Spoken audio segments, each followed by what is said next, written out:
Osama bin Laden is not an easy subject. Characterizations of him vary wildly. The most common, because it's the official narrative of cardboard cutout simplicity, is that he's the world's #1 villain, the diabolical mastermind behind the events of September 11th. Another view, Osama is the conscience of Islam. Well, globally, Osama is like a Rorschach ink blot. His character and role morph into what various publics project upon him, based on what they're led to believe. Take books. There's an adage you can't tell a book by its cover. Maybe so, but you can tell it by its index. Bin Laden, the man who declared war on America, is by Joseph Bodansky, former senior consultant to the Pentagon and U.S. State Department. Bodansky explains a vast global conspiracy, it says in the foreword. The index entries on bin Laden in this 440-page book run almost 2 pages. But there are just 4 references to the CIA, mostly brief, and they reveal nothing. Yet the decades-long $8 billion CIA covert operation in Afghanistan was also its largest ever, according to numerous sources, including journalist John Cooley in his book, Unholy Wars, Afghanistan, America, and International Terrorism. Contrast the Bodansky book with this one, Taliban, by Ahmed Rashid. He's a Pakistani journalist who's covered Afghanistan for 21 years. In his index are 8 entries about bin Laden and 11 about the CIA. Now back to bin Laden.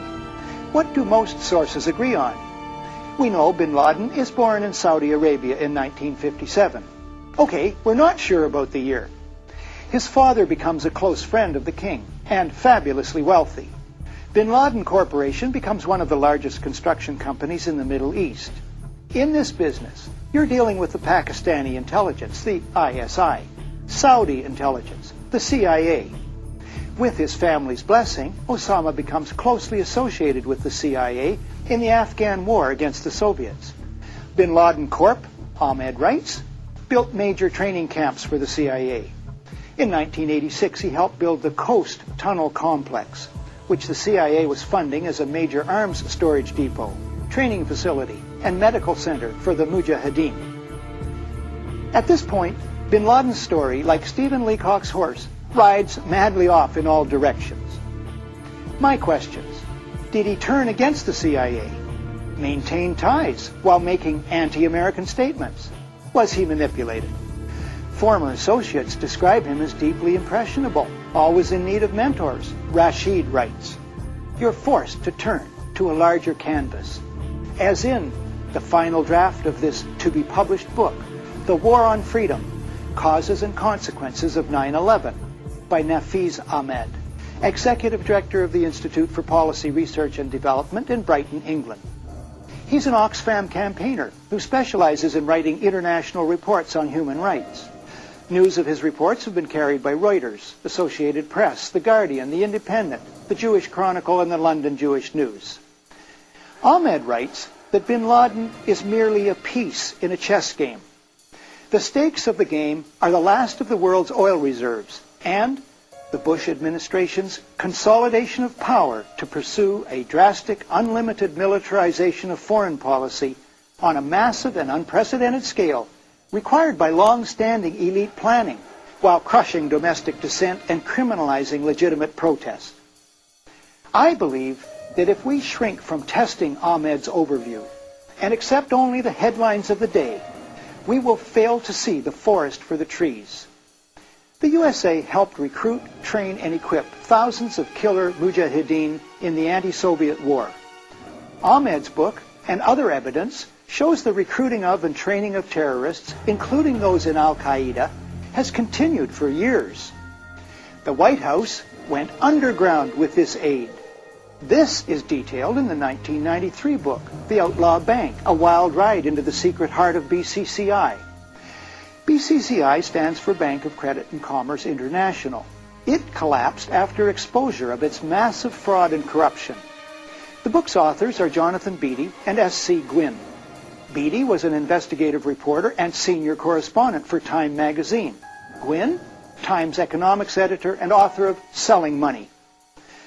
Further evidence of the long and deep involvement of the CIA in terrorism is found in the 1987 book, Crimes of Patriots, a true tale of dope, dirty money, and the CIA by Jonathan Whitney. Whitney, at the time, had been a Wall Street Journal reporter for 16 years.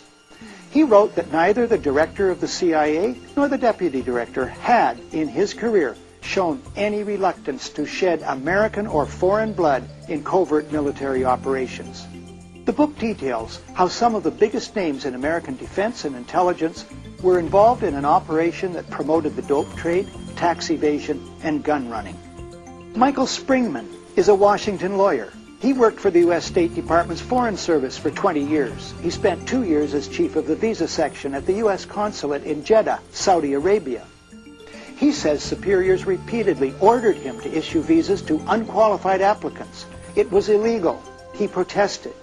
He's just written this article in the reputable Covert Action Quarterly of Washington, D.C., and was interviewed by the CBC radio program Dispatches. I had not been protesting fraud. What I was protesting was, in reality, an effort to bring recruits, rounded up by the agency and Osama bin Laden, to the U.S. for terrorist training by the CIA. He details numerous cases. The State Department did not run the consulate in Jeddah. The CIA did. Of the roughly 20 Washington Dispatch staff there, I know for a certainty that only 3 people, including myself, had no ties, either professional or familial, to any of the U.S. intelligence services. Now, what bugs me to no end is that mainstream media journalists function as if these books, written by the most professional in their own ranks, they function as if these books don't exist. Fellow journalists, the dots exist. For goodness sakes, connect them while you can.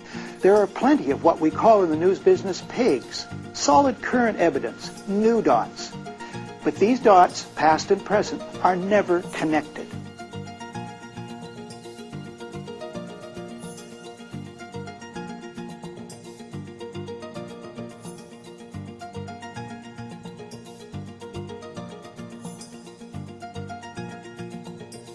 Though, as always, the intelligence community has gone almost immediately to Osama bin Laden as a principal suspect. And we don't know yet why they have done that, but it seems to be something of a tradition.